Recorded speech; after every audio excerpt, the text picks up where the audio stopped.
मुसलमान भाइरो अज अवाज आलो सूरतुल मुल्क सगोरी जी बरकत भलाई फजीलत अर्ज रखी वींदी।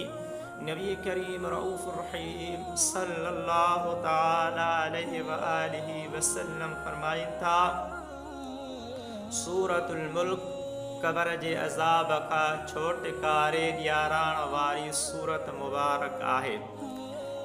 महबूबन आका अलैहिस्सलातु वस्सलाम फरमायो जेको शख्स रात जी नमाज का बाद में यानी इशा नमाज का बाद में सुमरी नमाज का बाद में जेको शख्स हिन सूरत के पढ़ंदो वो कबर जे अज़ाब का महफूज रहंदो।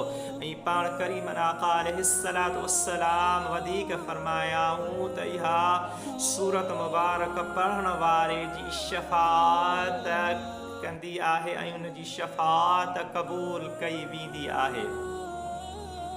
सो मुंहिंजा दोस्तो इहा सूरत सगोरी रोज़ाना पढ़ो जेकी मस्जिद शरीफ़ में पढ़ी वञे तव्हां ॿुधो न त रोज़ाना इन सूरत खे इशा नमाज़ खां बाद में